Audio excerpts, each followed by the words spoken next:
When did Black Market Records get to Kenya? That was 2018. 2018. Oh, so wait, yeah. 18. You've been in this country for 5 years. Black Market has. Oh, sorry.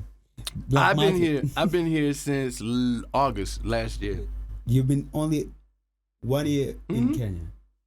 All right. They've not done you like character development and shit. What you mean, like? No, you learn. You know learn, what? bro. Wait, what is called? What you say is Kanairo? Say it again. Kanairo, Nairobi. Yeah, Kanairo. Kanairo. Yeah. I'm gonna tell y'all about my Kanairo. People in Kanairo. Oh wait, I'm about to give you the Kanairo. That's why I said Kenya feels like home, because you know how sometimes when you visit, people don't tell you but they show you. Oh, I got all the lessons afterwards. When I first got out of here, like I said, at the club, I met the girl. That was perfect. The guys, come back again. I'm like, This time I go out, I don't really drink, but I drank some, so I'm feeling good. And this girl, long story short, I want to go home with you. Next morning, my phone. What was her name? I don't know.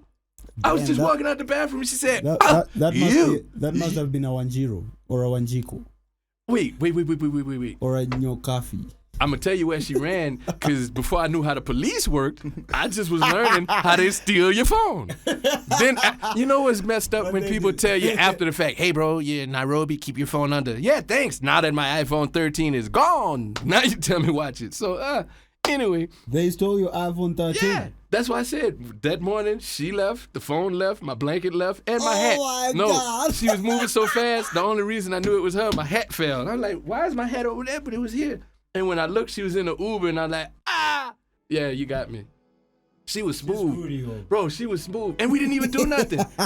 I was drunk, and I just kind of was like this, man, and went to sleep. Welcome to Nairobi, bro. That's why I said Kanairo. Yeah, welcome. Zed Talks, we aren't talking about TED Talks. A rough diamond, bedrock, line and vibing, let's talk. Taking a seat on the hot seat, shoni moto ni mbaya kama backshish. Certified seat to go active, real life scenes. This ain't not acting, he shoni massive, not like the others, in productive. Where I go, everybody asking. Toka Kainaro donde Buddha langi, kila sehemu tumeweka kambi. Ladies and gentlemen, welcome yet again to another amazing episode of Zed Talks Podcast. Yeah, man, this is season 2 of Zed Talks Podcast, and this is particularly episode 4. Episode 4, man. Na leo itabidi nimeanza kuongea Kingoso because now the guest that I'm with today aongei ile lugha yenu ya taifa. Yeah, manze. So karibuni sana yet again, and I love the support you guys. Hey, manze, you guys nawapenda sana. Thank you so very much for being with us to yet again another amazing episode. And today, tuko wapi? Where are we at? Tuko moja kwa moja.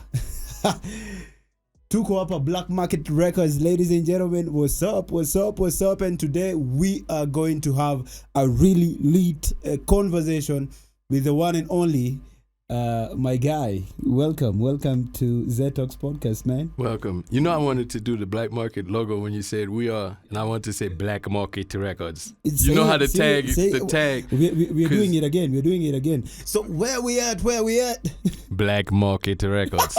There you go. Hey, now I'm not the guy on the tag, but I just like to say it because I hear it so much. Black Market Records. Yeah. Exactly, man. This is where we are at, and with me today, ladies and gentlemen, I have a music producer, the one and only Miccah. Karibu sana Kenya. Karibu sana. You know what that means? Poa sana. You know what that means? Karibu sana. Karibu sana means welcome. Yeah, you're very welcome. You're very welcome. Yeah. I'm learning. As we talked earlier, I'm learning Swahili, and I want to make a disclaimer. I promise I don't mean to damage the Swahili language. I will repair it after I finish. You are. But right now, as I'm learning, the language is getting beat up. But I am learning. That's how I knew. Yep. Amazing, man. It's an honor to be here today, man. I've been looking forward to having this conversation for quite a little bit. We were supposed to be here last week. Unfortunately, we weren't able to, and now we're here, man. I'm loving the ambience in Black Market Records. I didn't think this is quite that big of an establishment, man. It's crazy. It's crazy, man. The two levels. You've seen it. We have the radio station. Damn, man. We have this one is the mix and mastering. Then we have the main studio. We have 2 editing suites. We got the marketing and promotion department and like 2 bathrooms. Yeah. It's that big, man. And we are glad to be here today. Let's talk a little bit about Miccah. Who is Miccah? Tell us who Miccah is. Well, I'm my mother's son. She named me Miccah. I'm from the U.S. I was born in a place called Louisiana. I live in California now, and I'm trying to give it the brief one. I'm here in Africa because my friend Cedric Singleton, the CEO of the company, invited me, and he knows my personality, and he figured I would fit in perfect, which I am. So that's pretty much who I am in the short part of it. But I don't know. I'm a normal person that I'm gonna just say I'm open. The way that I've been made by the Creator. It's like I'm universal. I feel universal. I don't feel better than people. I want y'all to think that. I'm not better. We on the same, but I feel universal. Point to note. Yeah, because feeling universal means you're not limited. You know, some people could be like, I wish I could be a bus driver, but I can't. No. I'll try. I'd rather try and fail and try again than to not try at all. Amazing, you man. know, so that kind of sums me up. That sums you up? It's a lot more, but Miccah, how old are you, by the way? Man, we are never to discuss these ancient things, man. All I can say is this. See, it's only number. Time, time is what you make of. Okay, you could waste time and you could be 20. Yeah, you're 20. Or you could, no, I won't lie. I'll say this. Black Market Records is 30 years old, and I'm a little older than Black Market Records. So, Black Market Records is 30 years 1989. All right. Okay. And that's just a guesstimate because the older you get, some of the numbers jumble. But I know it's 1989, and that should equal 30-ish. But no, I'm like I said, I really have a universal feeling. Yeah, and sometimes people might think I'm playing, but I really forget my age because right now how I feel, even physically, I still feel like everybody wants to be 20 and feel their 20s, but I feel like still in my 20s and 30s. That's why I could go to parties with Gen Z and I'll relate, not trying to be fake. Gen Z, by the way. Yeah, if you could ask a few of them, they'd be like, what you doing here? They got coke in the dance. I'm learning. I Guganayo all that. They were shocked. They were like, bro, you sure you're not old? You don't need no? I'm like, no, bro. Because, the joy of life is what keeps you. That's really my age, the joy of life. Because the only two things, you're born and you die. And in between is time. In between is life, Yeah, so I try not to track everything. It's good to have a marker, but I really can't relate because I could talk with politicians and relate to them, rich people, poor people. Like, I go to Mukuru, some of my best friends and the kids. Nakuru? No, Mukuru Ruben. The other one. Ruben, okay.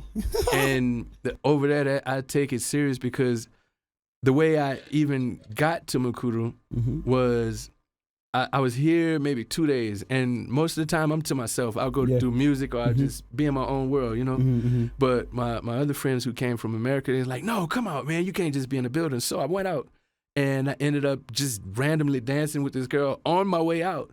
But honestly, that was my real introduction to Nairobi. But for me and her, it was like something we both never felt. I'm not going to say, it was a love connection. It was more of like two people meeting on a real level as humans. Because she's the same way. She's very leery of people, All right. But her friends was like, why'd you just go with him? Because you know how girls are out here. You can't just... And we hit it off, and later on, when I told her what my mom did, she was like, oh, I take care of kids. I want you to come see. And when I got there, I fell in love, man. It's a lot of stuff. But I fell in love with the whole area, because I came up similar. You know what I mean? In America, well, people think that America is all just, hey, we're all rich and fat and living. No, we have people who live just like Kenyans, I'm going to say, from the slums to really? good. Yeah, my grandmother's house, I'll give you a story.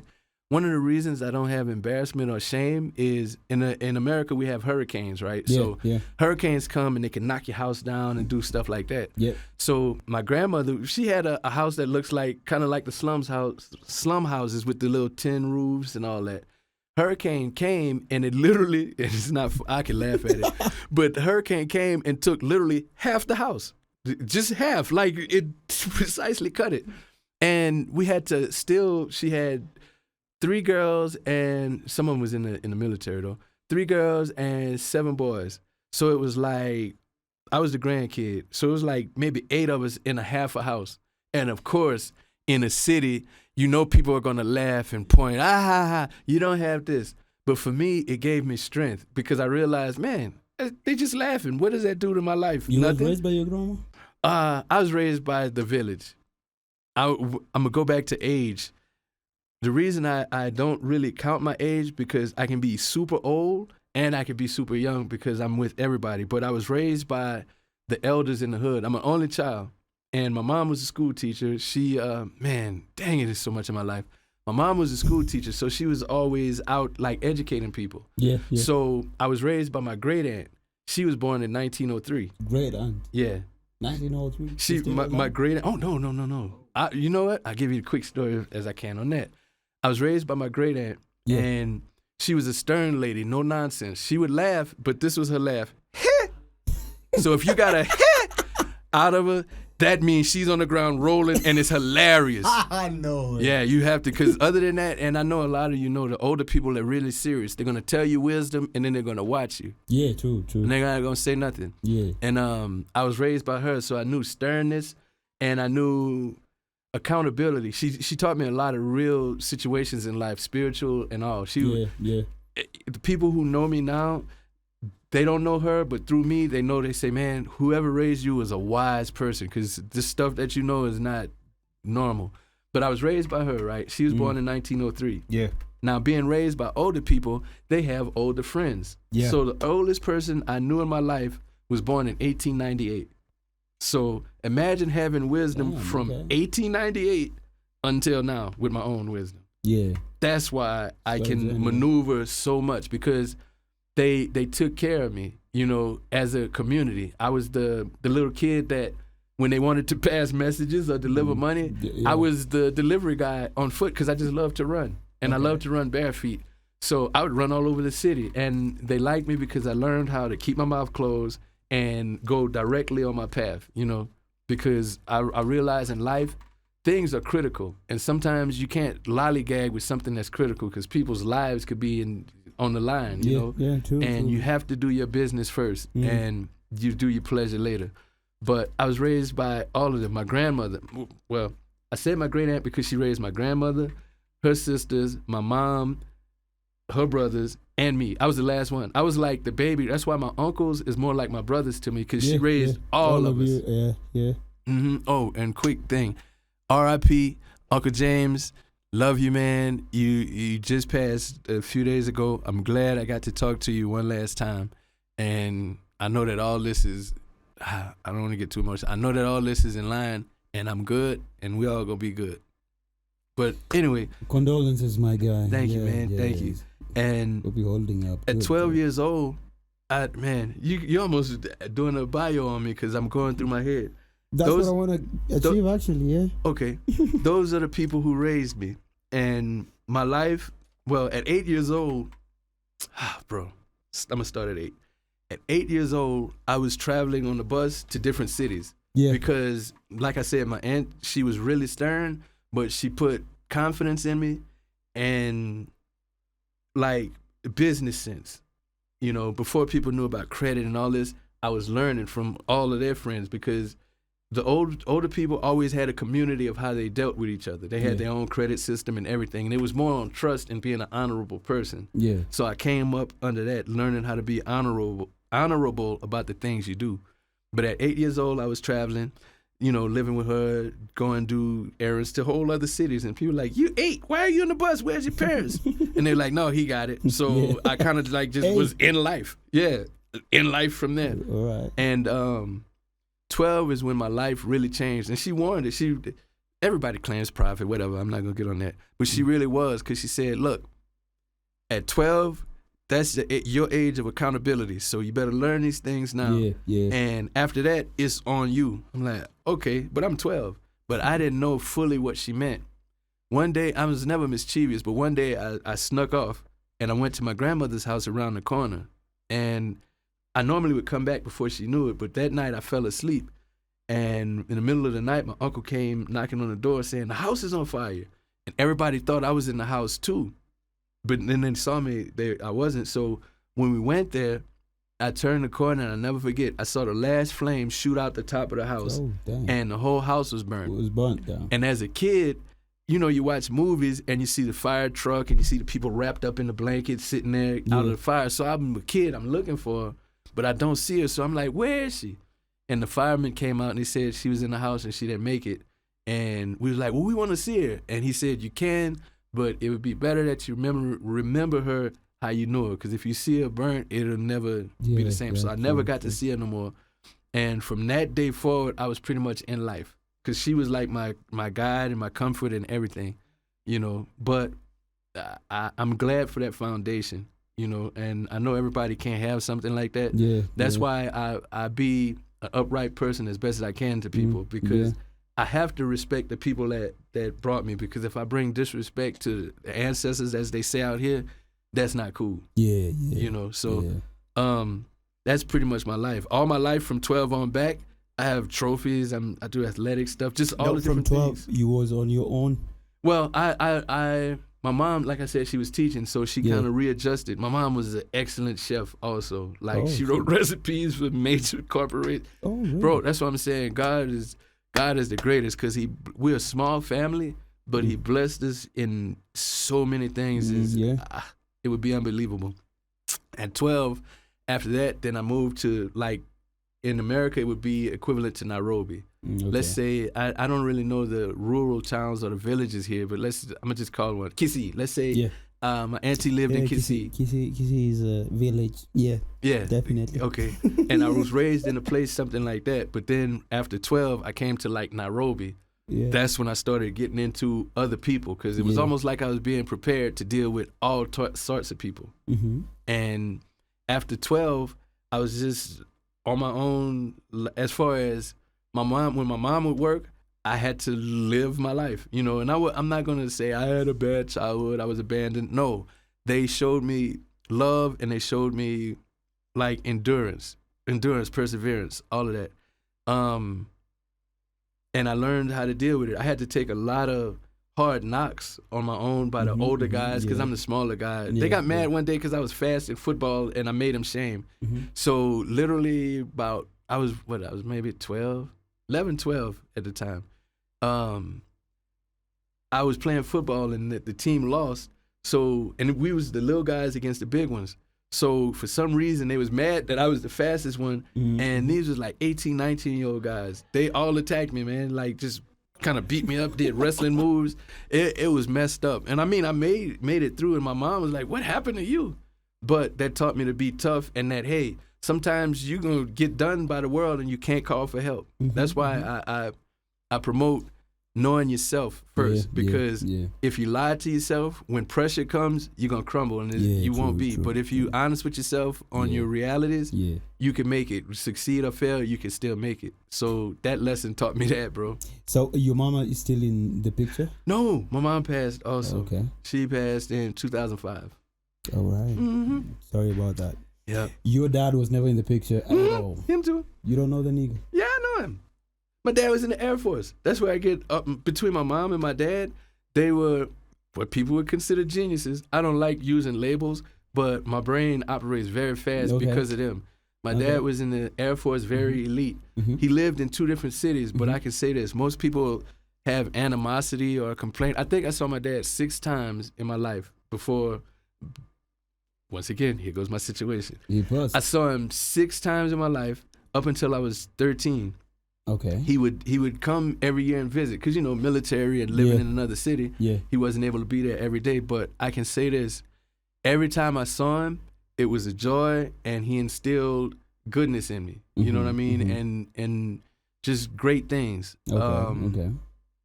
the crazy thing, like I said, my life is a movie.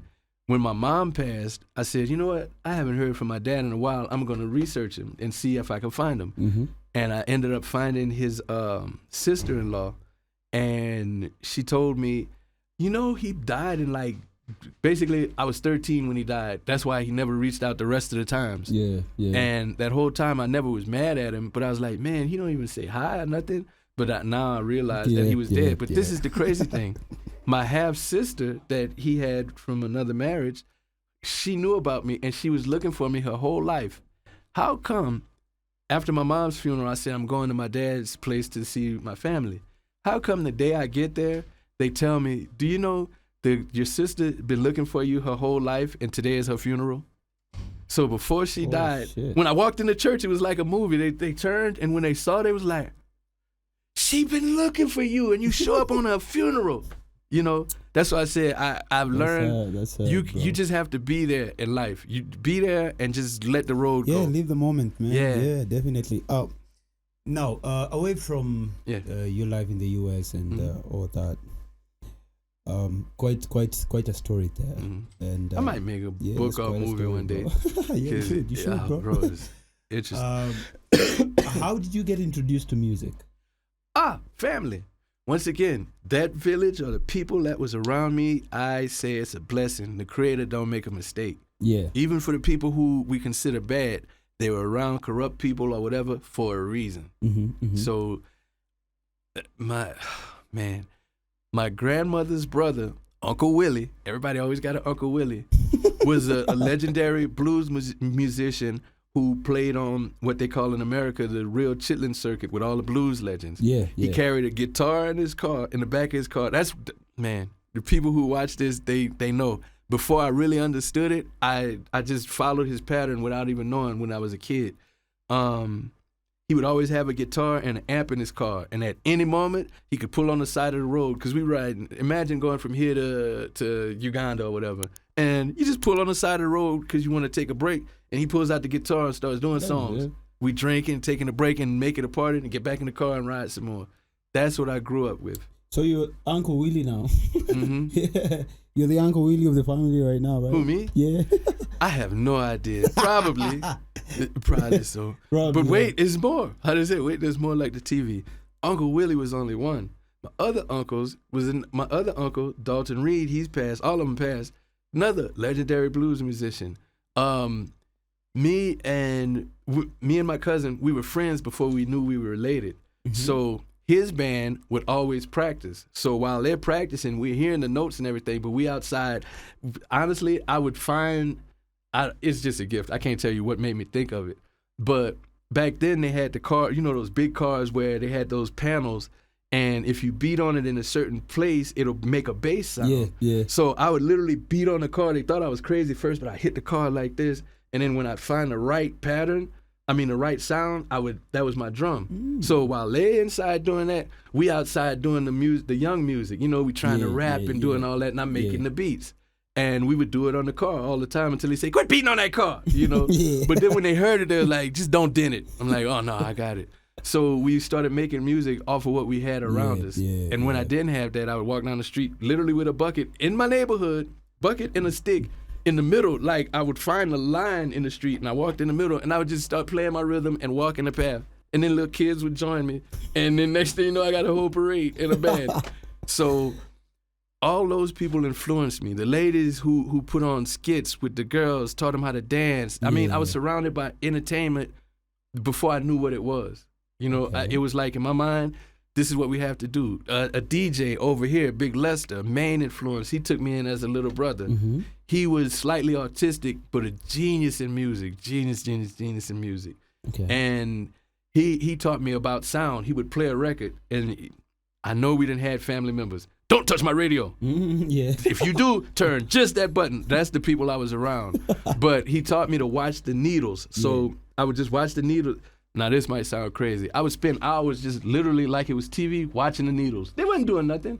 I'm watching the needles, but not knowing he's programming me with the music. Because I'm hearing the music, I'm watching levels, and I'm learning about levels, which later on helps me in life. Oh, okay. Because now I can hear things, and I don't need all of the tools. It's so natural. So those are the influences. Uncle Peter, how can I forget Uncle Peter? It's aspect. They had the musicians, they had the people who played music, and they had just the lovers of music. And that's why I can understand how to tell an artist how to connect with people, because I had all the aspects: the creation, the promotion of it, and then the reception of it. Okay. You know. Okay. So the music lovers that couldn't play a note, but they know music, that was my Uncle Peter. He created a boom box out of some wood and put some wheels on it, a car battery, and put speakers. And I'm a little kid again, walking down the street in the neighborhood, DJing for people, just pulling it on a little wagon. Nobody had ever seen that before. But inside me is like, I knew, because I saw what music does to people, you know, on all aspects. Even if they drunk, it make them fight, or some people will be in love and happy. And all of that basically was condensed into my brain, and that's what led me here. Before we even get to Black Market Records, why don't you briefly... The guys out here don't even know what you do for Black Market Records. Sorry, y'all. Hi, my name is Miccah. I go by Miccah Mix. I was given that name by Cash Kid. I gotta say it right. Cash Kid. Mm-hmm. Okay. That was the first producer I met when I came out here. But basically what I do, I can only label it as a sound scientist because I love sound itself. I'm gonna say one of my ideas that I'm almost finished working on, but they have it in the medical world, but I want to do my version of it. I want to use sound to heal, because the people that I've been blessed with, the mentors, Darren Digital D Harris, y'all research this guy. You whatever you find on him, I promise you just research him. They have rare people in the world, and he's really one of them. Okay. You know what I mean? Like elite. But I do sound, and my whole thing is music heard the right way, and me and the CEO had to talk about that yesterday, because we got a song where if the guitars are right there, it'll make you feel good, but if they're not, you'll be like, I don't like this song. I don't know why. It's just there. And for me, that's my only thing. To producers and artists and engineers, I don't want to change your sound or nothing. I just know, and it's a gift, I know how to enhance it to be the best of what it is. Because I'll say this, I know he asked me about what I do, but this is all encompassed in it. Music is not yours. It's a gift. It comes freely. You can't touch it or nothing. You could just feel it and react to it. And the thing that throws off a lot of musicians around the world, not just here, the ego of I.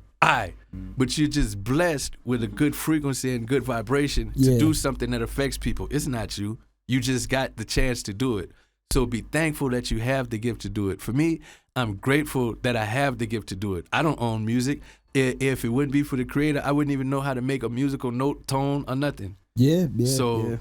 That's what I impart on. So did you get introduced to Black Market Records before you came to Kenya, or after? Yeah. Mm-hmm. When was that? That was 1995. 1995. You got introduced to Black Market Records in 1995. Right. You ready to hear how that happened? Yeah, please. Please. I like to talk sometimes, so let me know if my story is too long. Nah, please. How I got to Black Market Records, that was interesting. I had a friend from California. Back to my mother so y'all can understand how this happened. Okay.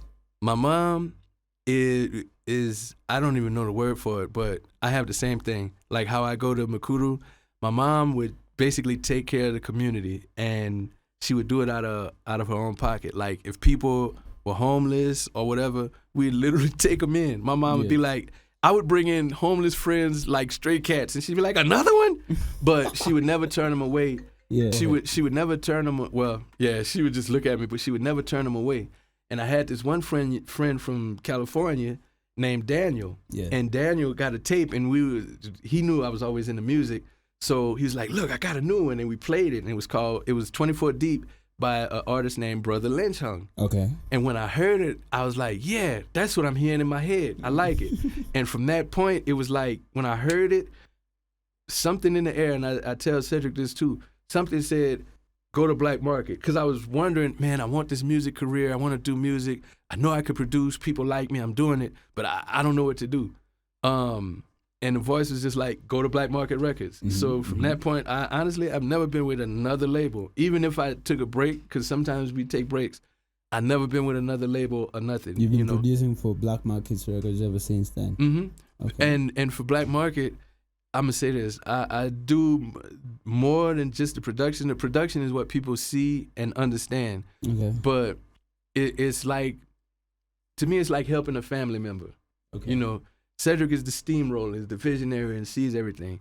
And sometimes you just have family members say, "Hey, what you think about this? Or try this, or whatever." And and it grows. Yeah. That's really where I'm at with it. So any aspect of Black Market, I anything I know now as far as technicals and I learned a lot on my own, but Black Market was the university where I really sharpened everything at, from business to contracts to production. All of that was at Black Market. And that's what we brought out here to offer that same opportunity also to the Kenyan market. But back to my story real quick. All right. The Brother Lynch tape, I got there. And this is a lesson for y'all about perseverance. I had my collection of beats, and in my heart, he's gonna love these, cause I can't stop listening to him. So when I got there, Cedric, cool, personality, still the same till this day. Got there, hey, let me hear your beats. Put them on, played them, he grooved to them. And the reason I respect him to this day, he was honest. He had never lied to you on the music part. He said, man, your music is nice, I like it. It just doesn't fit what direction we're going in. And for somebody to say that instead of, that's just trash, get it out of here. Because I'm young, I'm impressionable, and I could have been crushed in all my dreams and never be, But he gave me an honest opinion, and I was like, okay, I didn't get hurt. I went to the college, enrolled, and I was like, well, let me see what I can do to get myself up. Here comes fate. This was about 3 weeks later. He happened to be at the college dropping somebody off, and I'm walking to class, and we looked. He said, Miccah, Sid, what's up? He said, man, what you doing? I said, I enrolled in college. I'm going for, studio. He said, man, I'm heading to the office. You want to come? Literally, I officially quit college that day. I never went to class after that. Got in the car, and that's the short story of being with Black Market ever since then. Now, I got there, and that was just to show me the office and to show what it was like. He didn't offer or promise nothing. It was just like, hey, get a ride, come see. And I got to see it, and I was like, okay. And he was like, well, you think you could do this? And I'm like, yeah. So he said, well, look, come tomorrow. Now, he didn't say how or whatever, and he probably thought I knew the whole thing. I was new to California, so guess what? I walked. And I walked like 7-8 miles. It's far. He knows how far. I literally walked maybe from here to CBD or a little bit past CBD. Wow, okay. Yeah. But it's when you determine, the distance is not far. Yeah. Because my mind was, I'll get there. I might get there at 1:30, but I'm there. Yeah. Yeah. And when I got there, we was talking. He said, man, why you didn't come early? I said, I walked. He stopped and he looked. He said, you walked? I said, yeah. He said, bro, people out here don't even walk. You sure you walked? I was like, yeah. And he looked at me and was like, okay, I know you dedicated to this, even though you don't know. And that's how it really got on the road from then. All right. And he just literally pointed to a computer and said, hey, this is a Mac.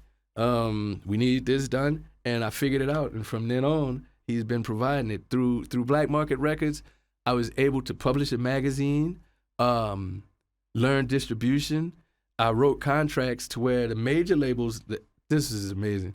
The major labels, all execs flew up to where I was. Instead of me going and pitching like, hey, they was like, you know what, Mike, we're going to come up. So I had to give my first executive board meeting to major people, and I'm just a kid who just told you the story. I walked. Nobody knew I walked. Yeah. But the determination and opportunity led to a good prospect. Awesome. So that's still a brief history with Black Market, but that's the core of how I got with Black Market and stayed, And from there, that's why I say it grew like a family. Met his mother, know his brothers, all of them. So I seen the vision, and it was the easiest way that I seen to do what I wanted to do or what I love, to be in the music. A lot of these famous people, and Sid is a very modest person, but if you really knew, like the people he knew or that we done been around, the mouth would drop. Like, I say it like this. We was in a meeting in L.A., and Jay-Z was putting out his first album. He walking through the hallway, not scary, but, like kind of like unknown, looking around a little bit like that. And I'm like, what's up, Jay? Got an autographed copy of it, Jay-Z, 96, for Reasonable Doubt. Shit. Okay. People stole it, bro. Years later, after Jay got big, they stole it. I would steal it too, bro. But I had an autographed copy of that, man. We was seeing, like Darren Harris, who I mentioned, he was one of the originators. Well, he was one of the first places where Tupac went to do his first ever stuff. So I got all that knowledge and wisdom. That's why I say the Most High has blessed me to be in every right place to pretty much almost know any scenario of everything. And it's all because I just took the initiative to leave Kissy for y'all and come to Nairobi and not really know nobody, you know? Yeah, so now you are in Nairobi. You already left Kissy. Yeah. Welcome to Nairobi, bro. Yeah. Wait, what is it? Nairobi? Kanairo. Kanairo. Yeah, Kanairo. Welcome to Kanairo, bro. Yeah, see? I'm learning, watch. Y'all learn about Hukuniwapi later. Okay. My version. Yeah. Not now. But no, that's so me, man. you said Black Market has been in existence for like 35 years, right? Mm-hmm. In how many countries are you guys in? Let's see. Okay. Oh, countries, because I was about to say continent. We'll go countries. 2, Africa, United here. 4. 4 countries Mm-hmm. in the world. Mm-hmm. Cuba, Uganda, here, and of course U.S. The U.S. That's where you guys are based. That's where you started. Mm-hmm. That's where you started. Well, no, that's I'm gonna say satellites, but the core is Sacramento, California first. Okay. Mm-hmm. That's where all the groundwork was laid and everything. Right now, you've worked with quite a bunch of artists. Probably how many? If you might. I stopped counting because you know what they become to me? They become people. Yeah. They become people with a job. Yeah. Now their job might be spectacular. But what a lot of fans don't know is, or forget, they're regular people. It's just their job to put on all the stuff to look successful. I'm not saying they're not, but that's their job to do it. So when I see them, I give them their respect for their talent and what they're doing, but they're people. So I stop counting. Like sometimes I forget, and I might talk to somebody who's famous, and I'll be like, "Oh, hey, what's up, Red?" And they're like, "Oh, blah blah blah blah blah," you know. Yeah. And most people, how you talk to him? I'm like, "Oh, my bad, I forgot. Y'all is yeah, but to me, man. But honestly, and the way I work with artists is not always just on music. I was surprised by who called me, because if you do your work and you make a real impact, people will find you. I was called by legendary people who I looked up to. They would find my number. My girlfriend giving me flag. Your job this. You doing music. The phone ring. I'm like, hello? Hi, Mike. This is so-and-so. I'm like, okay. They was like, look, I want you to come to the studio. I just want you to watch the engineers. I don't trust them white boys. I want you. They told me your ear is there. So they would literally pay me to come and just listen. And if they messed up, I'd be like, that's not it. You know? Yeah, do it like this. Yeah. And they would know. So it's kind of like I'm a proofer. Yeah. Because people will try to get over on you. But that's what I do. I go to inspire. Sometimes because, like I said, because of Uncle Willie's and all the things that I grew up with, I have a fire for music. That's why I still dance with the Gen Zs, because people think music changes. No, just the way you do it changes. But from the first thing that inspired me, I still feel that fire now. That's why I gotta dance, man. I can't sit still and hear a good beat. Yeah. That's awesome, man. That's quite a story. Yeah, man. A very long story, by the way. I know. It's a movie, bro. It's very and it's very inspiring, Manze, to know that you can come from such a background and that kind of a journey and be where you are right now. It's very inspiring. And the whole thing, I want to iterate again, the whole thing was back to what I said. The core, what she instilled in me. Be true to yourself first, and whatever licks you take in life or setbacks, you don't like them, but take them and keep going. Yeah, man, yeah. So take what you can and go. Yeah, I keep going, man. Yeah, true, man. Let me drink beetroot juice. Great for your body. I just thought I would put a commercial in there for y'all. But beetroot juice is great, man. Yeah, man. This is quite nice, man. Real quick, tell us a little bit about BlackMarket Records. You guys probably are one of the biggest labels in Kenya right now. How long have you been in Kenya? 5 years. I want to say till 2018 is what? 17, 18 is what? 6 years 17. roughly? I'm going to say 18 is a fair number. 17, 18. Around 5 years, yeah. Yeah, about 5 years. Mm-hmm. Yeah. And it started. You've been here for 5 years. Mm-hmm. Not here. It started in a little small apartment. It was Cedric, because Cedric came first. He invited me. That's me. Sometimes I'm a little slow. Sorry, bro, but I made it. He said, man, I'm going. This is what I'm going to do. But I had other situations that happened, so it held me back a few years. But he came here. He got with the first group. It was Joe Fest. What was the group? Joe Fest, I Foolish, and I always get them mixed up. Father Mo. Mm-hmm. And Father Mo. started, all of them, matter of fact, look, let me show you. Oh, these are the people you started This is with? one of the first, yeah. All right. That's Hakeem on the right. He's like more of This the manager. guy. Yeah, he's not an Yeah. artist, but that's Joe Fest in the middle, and I forgot the guy on the end. But when Cedric These are came, the first people you worked with. You've worked Mhm. with in the country. well, no, Cedric, because remember, before I even got to deal, Mhm, Cedric mhm. came first. So Yeah. So I'm gonna say out here in Africa, I'm an addition, but Go and put They had- it yeah. right here, yeah. with Yeah. Bob. hmm They were the core people who dug it out, got the artists, me and Doko, all them, all those hits right there. That was all the ground floor up.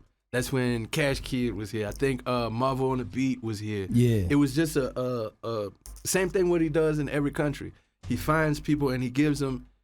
I'm gonna say this: Black Market is like the dirt where you plant the seed. Okay. You don't know what you're gonna get, or you have Yeah. an idea, but at least if you sorry, I can't talk. I'll be excited.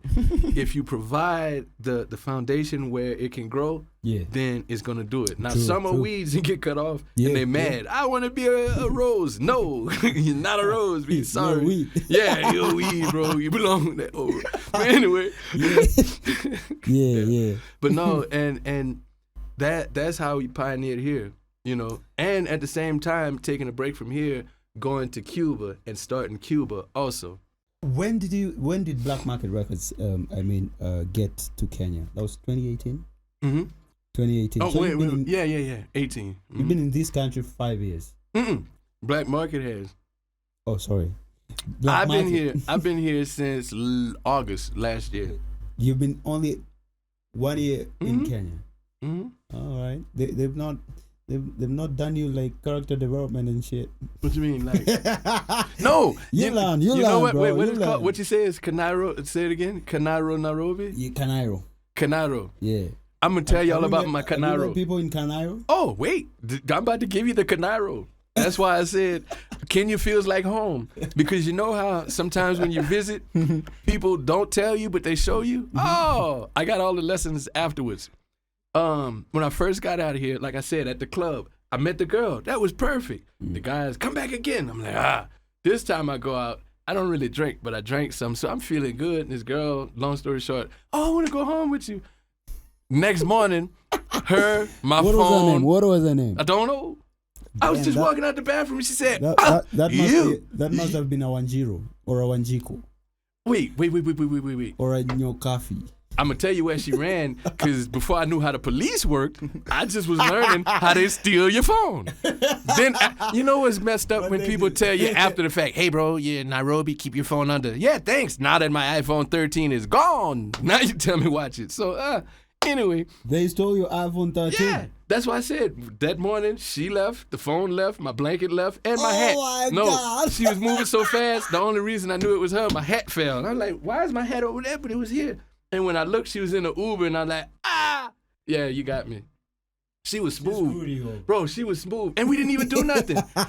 I was drunk, and I just kind of was like this, man, and went to sleep. Welcome to Nairobi, bro. That's why I said Canairo. Yeah, welcome to And Canairo. I was mad, but you know what? That showed me that Kenya loved me. Why? Because we're going to treat you like we do everybody else. And I appreciate that. I can't be mad.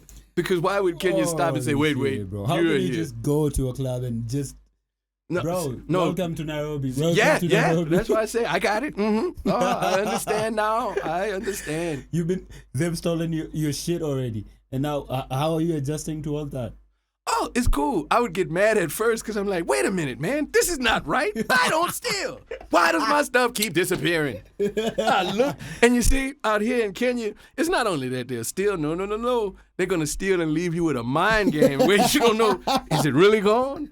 Wait, no, I put it here. Now you're chasing around and you're acting like an old person with Alzheimer's. I got my keys, I got my phone, but and they sitting on there talking on your phone. I don't know. I never seen it, bro. And it's right here. And, yeah. So welcome to Kenya. Welcome to Canaro, bro. So I appreciate. I mean, it costs, but I appreciate y'all welcoming me with love. Yeah. I swear. I know y'all don't mean no harm by it. I get it for real. Yeah, we don't. We just want to steal your shit. Anyway. Oh God! All right.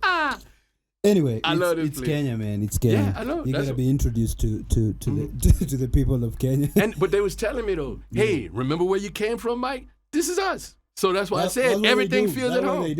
We had a guy named Cat in the Hat. Cat in the Hat in America was equivalent to the boater man carrying a big TV screen, but he did it on the bike. Cat in the Hat put refrigerators on the bike, sofas, bedroom sets, dressers, drawers, everything. So when I saw boaters, they was like, oh, look what it. I was like, it's not a surprise to me. I've seen Cat do it thousands of times. You've been here 1 year. Yeah. Anyway, amazing, man. I thought you've been here longer. All right. No, I feel like it, though. Yeah. You feel like you've been in here longer. Your Swahili is getting a little bit better. Every now and then you can say jambo. So you're using it out of context completely. But anyway, you're going to learn it. You're going to learn it. You're learning. Yeah.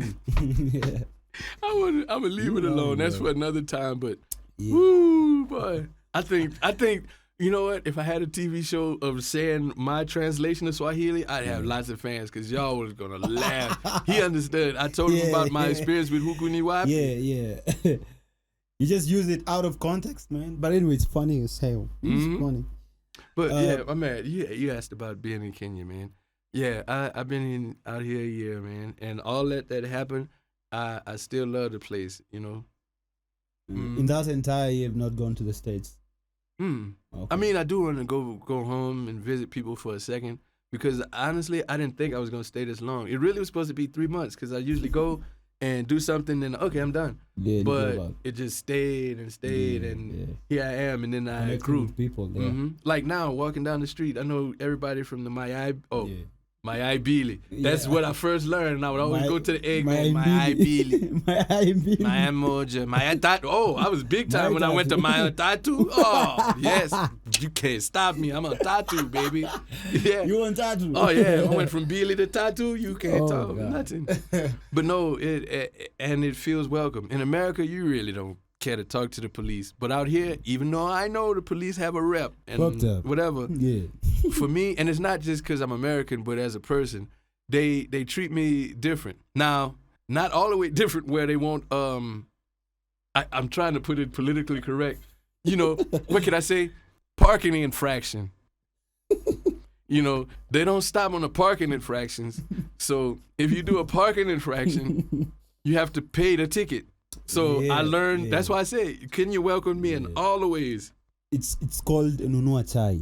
Nunua Chai? Yeah, Nunua Chai. Well, they showed me Nunua Chai. Hello, they've shown you a lot of Nunua Chai. Oh, Nunua Chai. Thursday, Nunua Chai. Next week, this week. Chai. Bro, I had to tell one of them, hey, man, look. And I pulled out my M-Pesa. I said, bro. I don't have no more Nunua Chai today. 3 shillings, man. What can we do with this? Maybe we could go on 22 bet and make 1 bet, bro, and hope for the best. Other than that, we're in the same boat, man. Maybe I should stand next to you and help you stop some cars. We could probably all get rich. No, I quit, bro. I'm sorry. Can you police serious? Anyway. I've seen the danger. I don't want no trouble. As American and this serious, man, if America had this type of system, real stuff, a lot of that stuff out there would not happen. Oh, no. Because out here, what I like, but I notice, it's like direct consequences. You're not going to be dancing around, oh, am I the lawyer? No. You mess up, you're going to understand that you should never mess up again, ever again. And it's a very bad experience, bro. It's a very bad experience, man. I saw what I love, and people ask me why I like Kenya. I saw this and man, it touched my heart. This is one of the first things I seen in Kenya. I was at the police station reporting my stolen phone, and you know who you are. We chased you to Umoja, then we chased you to Eldoret. The cops just didn't have enough money to go to Eldoret and pick you up, so you got away scot-free for now. Anyway, but say, bro, the thing that I saw that was touching that I wish as Black Americans would have in America, this young guy, he had a family.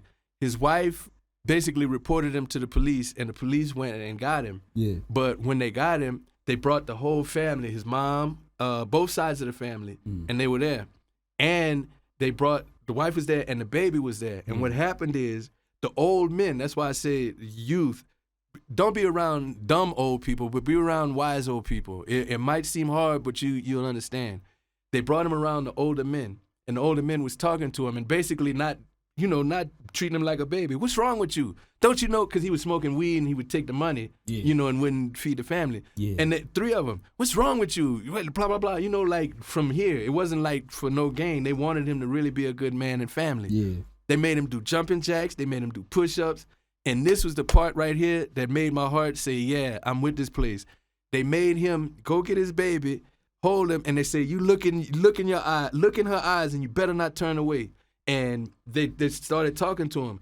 Do you want to ruin her life? Are you going to be a bum? This and that. And they made us keep looking because he wanted to look away because he felt bad, but they made him look. Yeah. And when I saw that, I was like, you know what? That's the real Department of Corrections, because they're basically making you be a man for what you got to do. Yeah. They're not going to play with you, and they're not going to let it be light. My mom says it hurts. No, you come in here. And then they brought the family for verification, not for no gratification. They showing, no, we going to show you, and he going to say in front of all of y'all, you going to be a respectable man, or next time it might not be like this. Exactly, man. And no, I know we don't have a lot of time. I actually think we need to start winding up now. So a bit of a reminder: we are at BlackMarket Records today, and today we are with Miccah. Miccah is a music producer here in BlackMarket Records. He's gonna tell you where you can find BlackMarket Records, and also their socials and all that. Kama wewe ni msanii uko hapo hivyo, and you're working on your music every now and then, and you need a reliable people to work with when it comes to growing your talent, man, this is the place to be. You'll talk, Miccah will tell you where you can find them, and that's it. So I want us to wind up, bro. Hey, and I'm be short. You can ask me whatever. I'm be short. I want you to just give us a little bit of a parting shot. A little bit of advice to the upcoming producers, and I don't know. You just do you, bro. All tell them what you think about the upcoming musicians. Kenyan music and stuff like that. All right. Okay. Coming from America and seeing how the music system is out here, I see that y'all are stars, like for real. Not the fake stars, but naturally y'all are stars of who y'all are. I believe that just major opportunity hasn't been given to y'all. Yeah. But this is the other thing.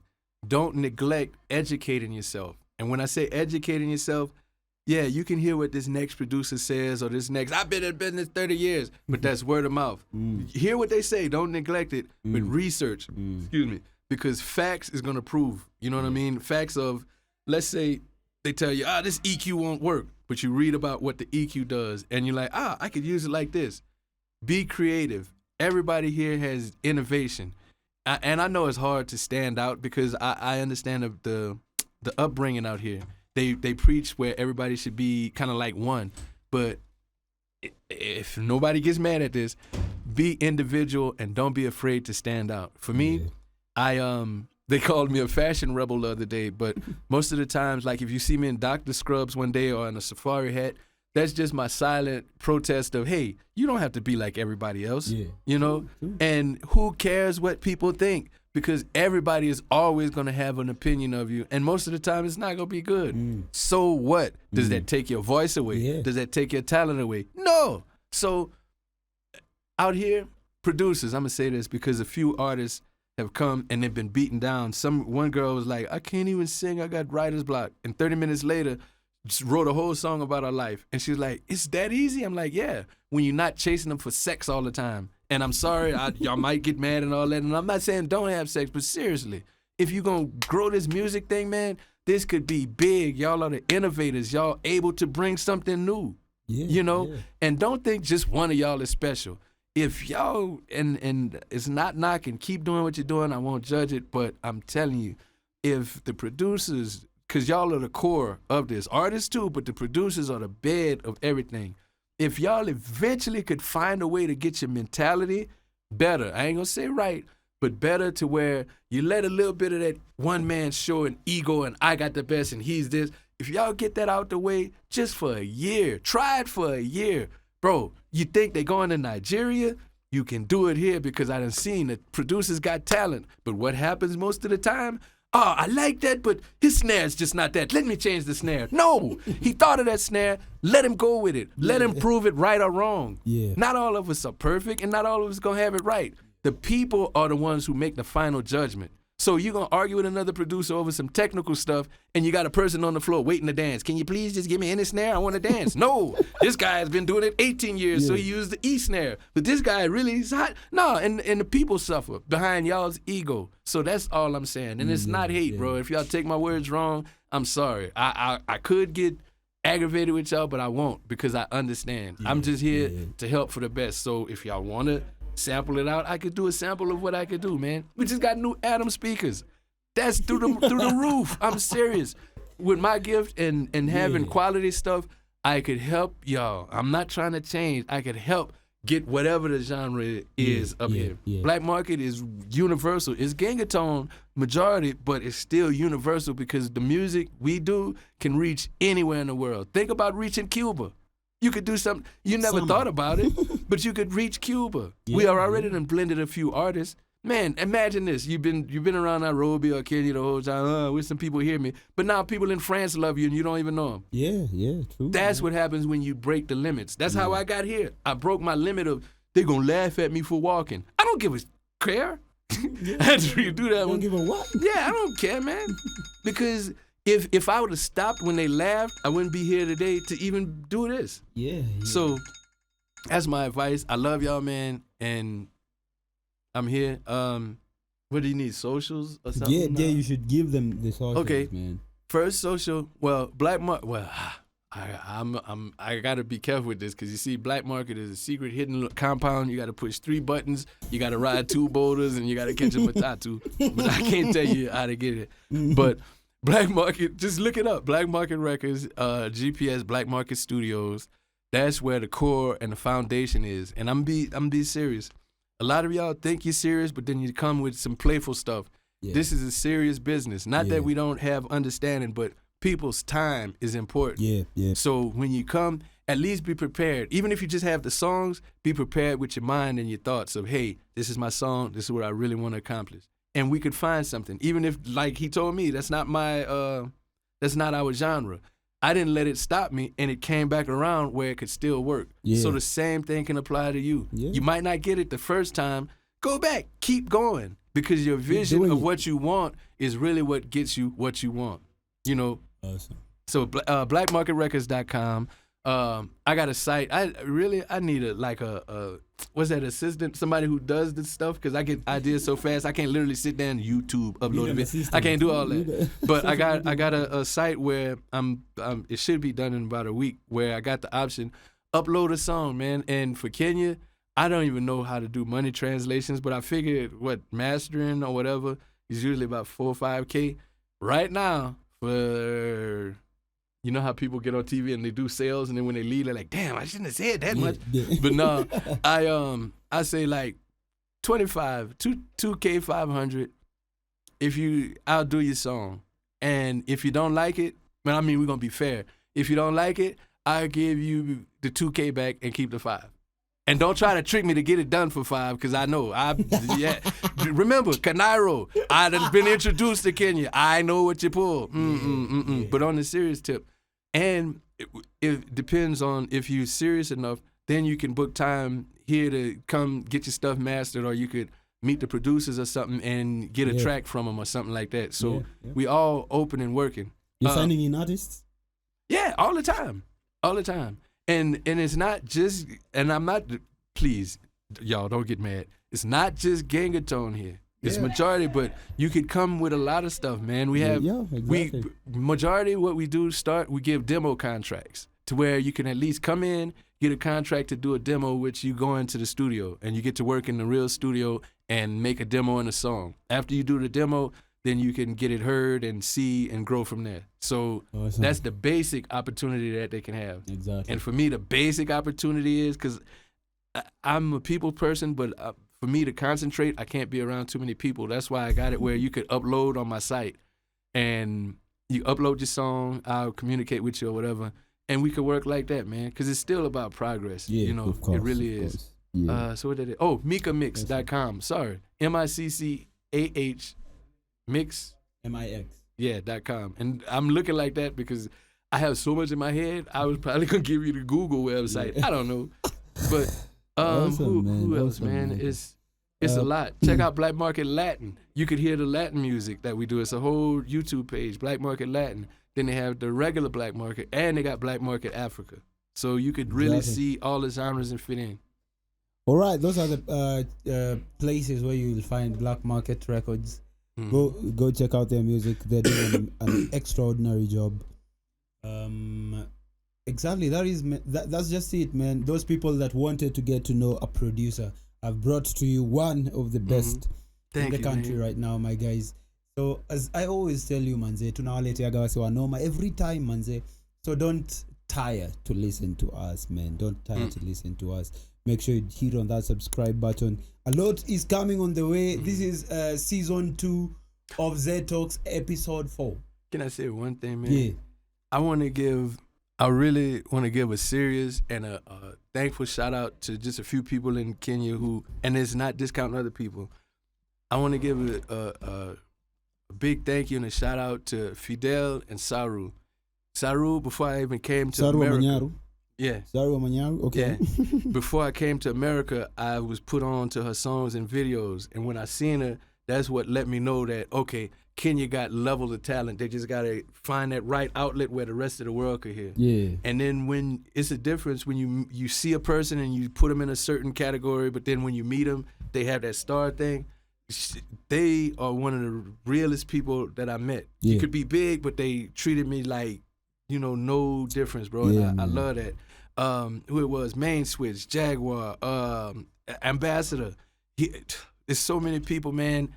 I just want to say thank y'all, man, and I appreciate y'all in Nairobi for even tolerating me, for kind of damaging the language. It's not on purpose. It's cool. But for allowing me to be me and basically telling me it's okay to be me. I walked down the street one day with no shoes, and they looked at me like, but I'm just like that. But I appreciate it, man. I want to give these people a shout out, man. Yeah. Real stuff.